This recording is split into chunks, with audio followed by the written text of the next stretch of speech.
I remember the day it all started unraveling like it was yesterday. My name's Alex Thompson, and for nearly 3 decades, I'd poured my soul into Pacific Freight Solutions out here in Seattle. The company wasn't some flashy tech startup, it was old-school logistics, handling shipments from the Puget Sound ports to warehouses across the West Coast. Rain or shine, I'd be the first one in the office, fixing jammed servers, smoothing over client complaints, or rewriting contracts to keep the trucks rolling. It wasn't glamorous, but it was mine. Or so I thought. Back then, I didn't chase promotions or corner offices. I was the guy behind the scenes, the one who made sure everything hummed along without a hitch. Take our biggest client, Cascade Shipping. They were a powerhouse, pulling in over $10 million a year for us. I built that relationship from a single cold call in the 90s, turning it into a rock-solid partnership. Sarah Jenkins used to joke that I was the only reason they stuck around through the dot-com bust and the Great Recession. "Alex, you're the glue," she'd say. And I believed it. But things shifted when the new VP, Bradley Hayes, rolled in from some Silicon Valley consulting gig. He showed up in tailored chinos and a Patagonia vest, spouting buzzwords like agile scaling and disruptive efficiency. Suddenly, my 60-hour weeks weren't about loyalty, they were legacy costs. I started noticing the little cuts. Emails I used to be looped in on vanished from my inbox. The intern I'd trained, Emily Carter, a bright kid fresh out of UW with big ideas about AI optimization, got bumped up to lead my old projects. HR skipped me for the annual team retreat in the Cascades, claiming it was for emerging talent. I didn't complain. Hell, I'm from Montana originally. We don't make waves unless the river's flooding. But it stung. I'd missed my daughter's high school graduation tweaking a compliance report for Cascade. Skipped anniversaries with my wife, Laura, to handle midnight cargo delays. And now, I was invisible. My desk in the open-plan office overlooking Elliott Bay felt like a relic, surrounded by millennials tapping away on laptops while I wrestled with outdated software I'd patched together myself. One rainy Tuesday, Bradley called me into his glass-walled office. No small talk, just a folder slapped on the desk. "Alex, we're flattening the hierarchy to align with market dynamics," he said, not even looking up from his phone. The offer? A junior analyst role under Emily, managing data entry and basic audits. Pay cut of 20%. No more overtime. "It's not about performance," he added, like that made it better. "It's evolution." I felt the blood drain from my face. Junior? After building half their ops from scratch? I swallowed hard. "Can I have 24 hours to think it over?" My voice came out steadier than I felt. He nodded absently. "Sure. But we need to move fast." I walked out in a daze, the Seattle drizzle mirroring the fog in my head. Driving home along I-5, with the Space Needle fading in the rearview, I gripped the wheel until my knuckles whitened. Laura was waiting with dinner, her famous salmon bake, fresh from the market. She took one look at me and knew. What happened? I sank into the couch.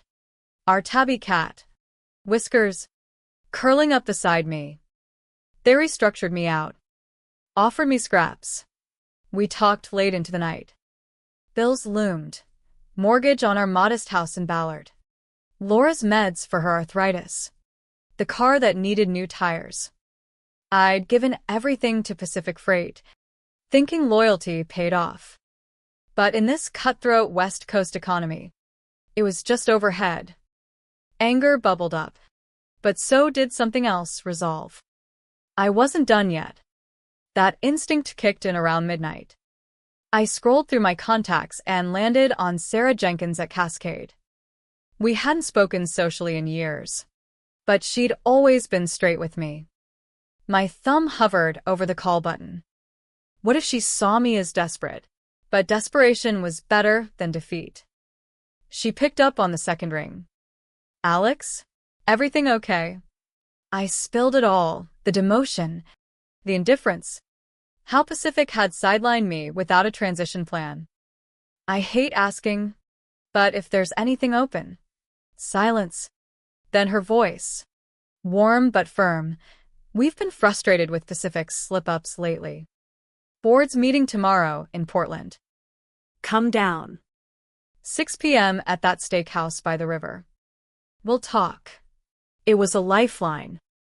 I hung up, heart pounding. For the first time in months, I felt seen. Not as a cog, but as the engineer who'd kept things running. Laura hugged me tight. Go get em.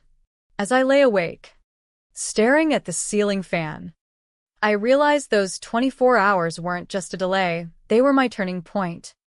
The next day, I ironed my best suit, the one from our son's wedding, and drove south to Portland.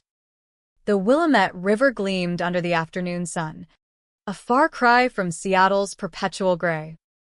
The restaurant was upscale but cozy, with views of the bridges and breweries dotting the skyline. Sarah wasn't alone. She had the CFO, Mark Ruiz, and their logistics head, Jenna Lee. No pity in their eyes, just business. We skipped the chit-chat. Mark leaned in. What would you change if you ran our ops? I laid it out. The inefficiencies in Pacific's vendor chains. The compliance gaps I'd covered up. How internalizing could save them millions. They nodded, exchanged glances. Sarah smiled. We've been considering bringing everything in-house. Short-term advisory gig to start, $180K for 6 months. Build the framework your way. I nearly choked on my coffee. It wasn't charity, it was recognition. By dessert, we'd sketched a plan on napkins. Driving back, the Oregon forest blurring by, I felt a weight lift. But beneath it simmered something sharper, payback. Pacific had discarded me. Now I'd help Cascade walk away clean. Signing the contract felt like reclaiming a piece of myself. It was straightforward, none of Pacific's legalese jargon. Just clear terms. I'd lead the transition. Full access to Cascade systems. Autonomy to hire a small team. No non-compete nonsense. Out here in the West, labor laws favor mobility, especially in non-executive roles. I'd checked with a buddy who's a labor attorney in Tacoma, everything above board. I didn't storm back to Pacific with a resignation. Why bother? They'd already pushed me out. Instead, I emailed HR a polite notice. Accepting the junior role isn't feasible. Effective immediately. Consider this my separation. No drama. Just done. Then I dove into the work at Cascade's Portland hub, a modern space with floor-to-ceiling windows overlooking the Columbia River Gorge. First order. Audit the old SLA with Pacific. It was up for renewal in 3 months, per standard West Coast shipping regs. I'd written most of it years ago, embedding clauses for seamless offboarding, no penalties if notice was given 90 days out. Perfect. I drafted the termination letter. Professional. Factual. Due to internal restructuring, Cascade will not renew. Transition docs to follow. Signed it as Interim Ops Director. Hitting send felt like exhaling after holding my breath too long. Back home, Laura noticed the change. You're humming again, she said one evening as I prepped a veggie stir-fry, my new ritual. Ditching the fast food I'd lived on. Our house smelled like garlic and hope. But the revenge gnawed at me. Was this humanistic? I pushed it down, focusing on building. Pacific's reaction hit like a Puget Sound squall. My old colleague, Tom from procurement, texted, "Chaos here. VP's flipping out over your email." I didn't respond. By noon, Bradley was calling Cascade, But Sarah routed him to me. I let it go to voicemail. Regarding the transition, all comms through official channels. Legal? Ironclad. Emotionally? Satisfying. I started assembling my team. Reached out to a few Pacific alums who'd been sidelined, like me, veterans with grit. First was Carlos Mendoza, a warehouse coordinator from LA who'd moved north for family. He'd handled our SoCal routes flawlessly. Alex, you serious? He asked on the call. Hell yeah. Better pay. Real respect. He signed on. Then Jenna at Cascade introduced me to local talent. A data whiz from Oregon State and a compliance expert from Boise. We met in a coffee shop near Mount Hood, brainstorming over lattes. No more micromanaging, I said. We build for people, not spreadsheets. It was therapeutic, turning betrayal into creation. But doubts crept in. Late one night, Scrolling linkage. I saw Pacific's quarterly post, exciting restructures for growth. Bull. Rumors trickled in layoffs looming. Stock dipping. Part of me relished it, but another whispered, "Is this who I am?" Laura sensed it. "You're not destroying, you're moving on." Her words stuck as I prepped the full migration plan. The handover docs were my masterpiece, templates I'd refined over years. Now tailored for Cascade. Vendor maps, risk assessments, all digitized. I shared them via secure portal, ensuring no IP theft claims. Everything was client-facing data I'd access legitimately. As Q1 approached, Pacific scrambled. Bradley emailed me directly. "Alex, let's discuss retention incentives." Too late. I replied curtly, "Transition complete per contract." In Washington state law, once notice is served, it's binding. No baxies. My new routine settled. Mornings hiking in the Cascades for clarity. Afternoons architecting systems that valued humans. Cascades board praised the progress at our first review. "Alex, you've saved us 15% already," Mark said. "But the real win? Seeing my team thrive." Carlos confided, "This feels like family." Not a job. Yet, the drama simmered. An anonymous tip from Pacific's IT guy. "They're auditing your old files. Looking for dirt." I laughed it off. My personal drive was clean. I'd never taken proprietary stuff. It was their paranoia, not my problem. One weekend, Laura and I drove to the Oregon coast. Waves crashing under sunny skies. "What if revenge isn't the end?" she asked. I pondered that, watching seals bask. Maybe the lesson was in rising above, not striking back. But old wounds ached. Still, as we headed home, I felt a shift toward healing. The storm broke at Pacific's Seattle HQ like a sudden downpour off Lake Washington. I timed the full offboarding for a Friday. When markets were closed, no immediate stock panic. But word spread fast in our tight-knit industry. By Monday, LinkedIn buzzed, "Cascade ditching Pacific, insider move." I was in Portland, leading a team huddle on our new inventory app. My phone lit up with texts from old coworkers. "Alex, is this you?" VPs raging in the bullpen. I didn't gloat. Instead, I focused on the whiteboard, sketching flows that prioritized worker safety, something Pacific had skimped on. Bradley escalated. A cease and desist letter arrived via certified mail, claiming I'd violated a vague duty of loyalty under California law they'd incorporated there for tax perks. My attorney buddy laughed. "Washington employment will trumps that. No non-solicit. No case." We countered with a polite dismissal, citing the SLA's exit clauses. Clean. Legal. Done. But the human toll hit harder. Tom called, voice shaky. "They're cutting 20% of staff to cover the loss. Families hurting." Guilt twisted in my gut. Was my move humanistic? I'd helped Cascade thrive. But at what cost? Laura reminded me. They chose to undervalue you. This is consequence. I reached out subtly. Anonymous job leads to a few good folks via back channels. Emily, my replacement, emailed. Alex, I get it now. They promoted me but left me drowning. I offered advice. Document everything. Look for better. No poaching, just guidance. Cascades ops hummed. The onboard solar-powered warehouses in Bend, Oregon. Cutting emissions and costs. Sarah pulled me aside. This isn't just business. It's right.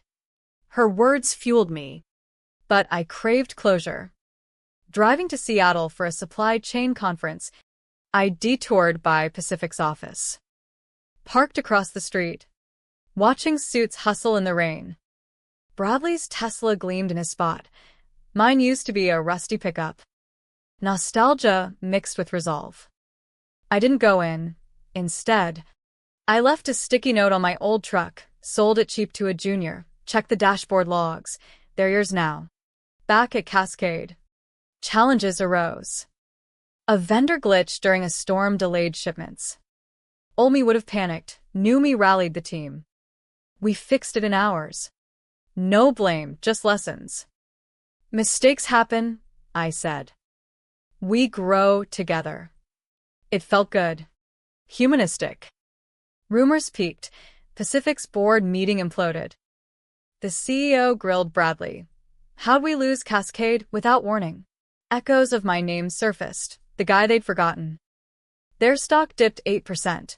Analysts cited key talent exodus. I didn't celebrate.